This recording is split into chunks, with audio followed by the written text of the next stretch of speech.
With Russia's invasion of Ukraine grinding into its third year and with North Korea sending troops into the battlefield, it presents an interesting situation for Kyiv and for the EU in terms of how the bloc can react. My name is Angela Skujins and I'm reporting from the TVP World studio in Belgium, and I'm joined by my guest, Maria Martisiute. She's a policy analyst at the European Policy Centre, and she's going to discuss how this relationship came about and the impacts of this. Hi, Maria. Hi. Hi, Angela. Thank you for having me. Thank you for coming on the show. So this relationship between North Korea and Russia, how is this manifesting at the moment? Well, most recently, it's in June and summer, Russia and North Korea have signed a defense treaty, a mutual defense treaty, if I can put it this way, which has recently been rectified with a view to committing to providing support to each other in case of rising security threats or in case of act of aggression against any one of them. And this is a deepening of relationship between North Korea and Russia, and it has most recently manifested in North Korea sending troops, but also munitions and aid to Russia's war of aggression against Ukraine. In exchange, there is evidence that Russia is supplying North Korea with food, with cash, satellites, possibly, military nuclear capabilities. So it's a significant development. It does change the trajectory of war towards greater internationalization, globalization of this war. If I'm not mistaken, it's the first time that we have North Korean troops on the European grounds. But it does have a history. When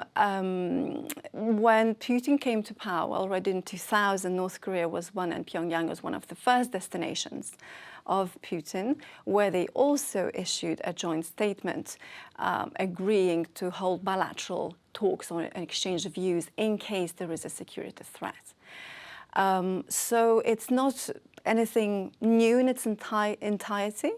But it's significant development in a sense that this is an institutionalized, formal relationship, and sending of elite troops should be seen in that respect. And I mean, why would both of these nations do this? Why would they form this alliance, aside from what you've just said, which is Pyongyang receiving aid, food, but why these two countries coming together to cozy up in this way?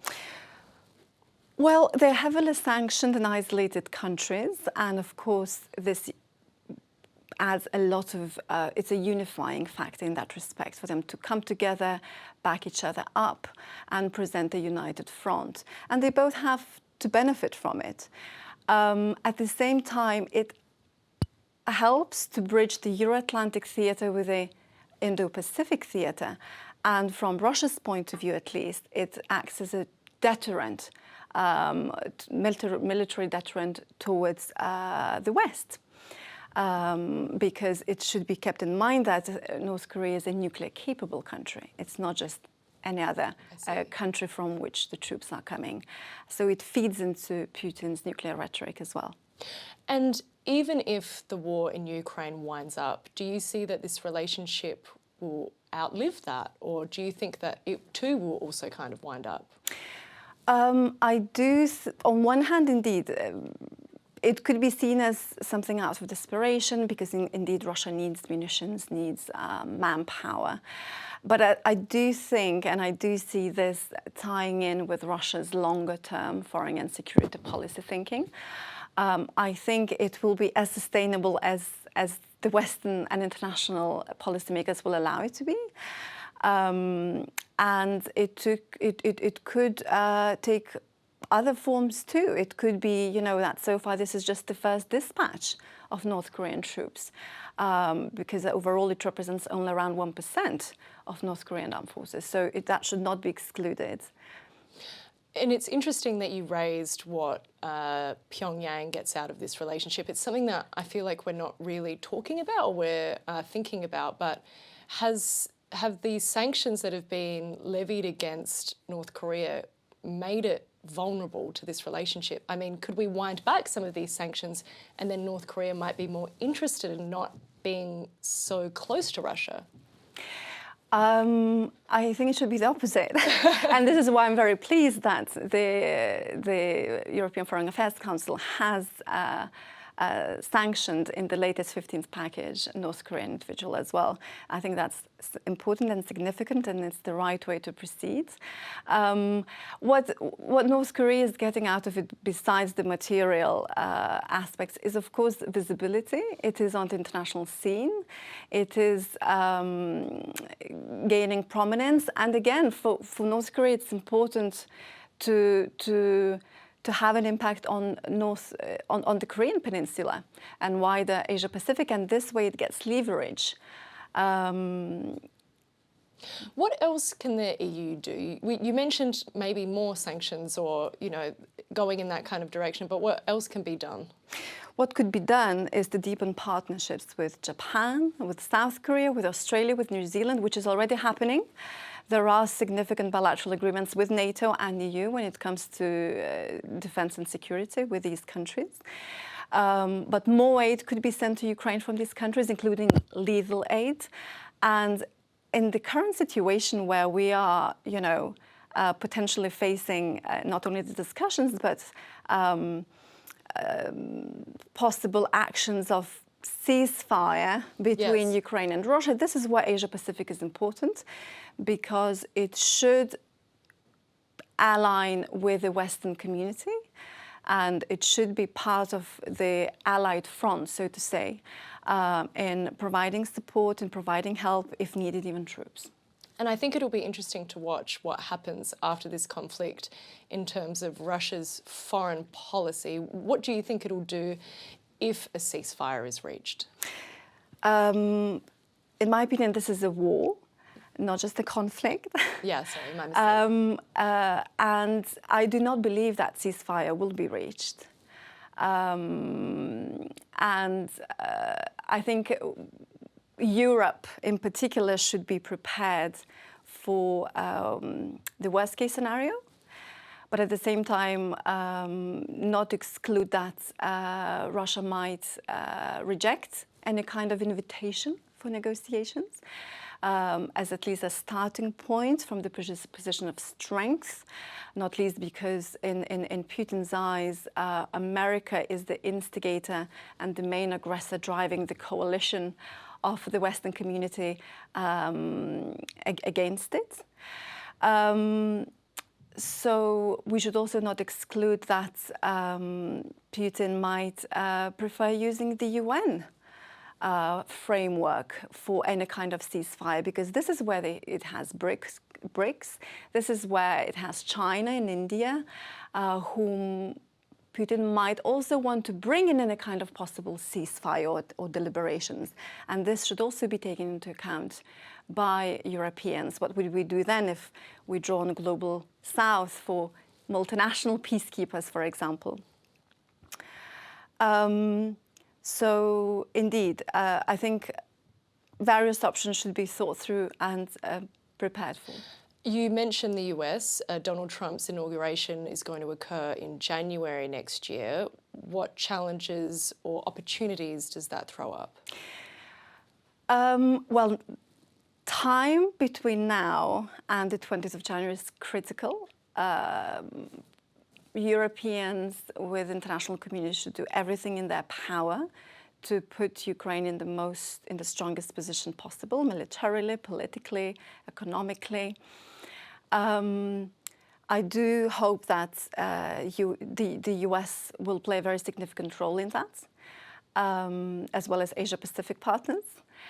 And it is an opportunity to try to engage with Trump and demonstrate as much as possible that victory in Ukraine is in America's interest, that Ukraine is not only about Russia and Ukraine, it has broad, sweeping implications for international rules-based order and for America as well, that again, it brings China into the picture in the Asia-Pacific.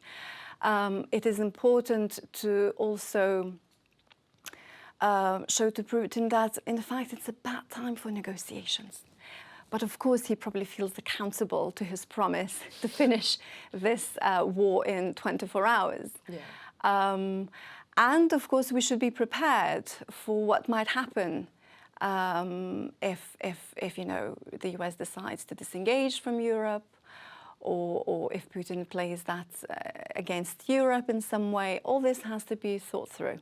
So it sounds like we're not totally sure which way Donald Trump will go. He has made those statements in the past that if he does become elected president, he will end the war in 24 hours. This is kind of a famous remark from him. But what do we know about Warsaw, aside from them investing a significant amount of their GDP into their defence and security? What role can they play, especially with their presidency of the European Council coming up? Poland has been playing a vital role and continues to play a vital role in contributing and supporting Ukraine, in contributing and supporting Europe's and Euro-Atlantic efforts in defense and security. And it's a fortress of security in Europe. It's a country that shows, who takes responsibility for defense and security, and is an example to the rest, especially those who are abdicating from it. It's an example. The fact that security is at the top of the priorities of Polish EU's presidency is an example for the rest of European countries, how seriously Poland is taking it. And it's security not only in the hard sense, but it also is a comprehensive security, which is very much now on the US agenda. So it's also food security and health. And cyber, and this is very important. And they will have a very busy agenda, because indeed, not only possible negotiations might kick off, if at all, during this time, but there is also significant pieces of legislation when it comes to European Defence Industrial Programme, which should be finalised under the Polish presidency. Because that's what I wanted to ask you. This is something that Poland has been banging on about for a long time, that those NATO members that aren't meeting that 2% GDP funding target, you know, Warsaw has been very vocal that they need to reach that target, but you mentioned some legislative levers that they could pull potentially during this presidency. Can you explain specifically what you mean by that, and what kind of policy movements or defence funding programs? First of all, Poland, you know, doubling NATO's guideline of defence spending is already an example to the rest of the countries, and in fact it aspires to reach around 5% in the coming years. Second of all, indeed, under Polish presidency, we have important interinstitutional negotiations coming. It's related to Commission's proposal for the regulation of European Defence Industrial Programme, which relates to building up and ramping up Europe's defence industrial readiness and defence technological industrial base. It also has 1.5 billion budget, which is very small in view of the challenges we're facing. So Poland will really need to coordinate across EU and Europe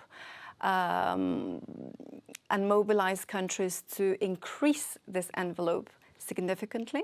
We also have a white paper on the future of Europe coming up early in March. It's the responsibility of the Commission, and there will be important, this paper will also set the scene for important decisions that will be taken. Okay, thank you so much for taking the time to talk to us, Maria. Thank you very much for having me. And thank you so much for watching. As the Polish presidency kicks off on the 1st of January, we'll be covering that for you. My name is Angela Skujins, and this is TVP World.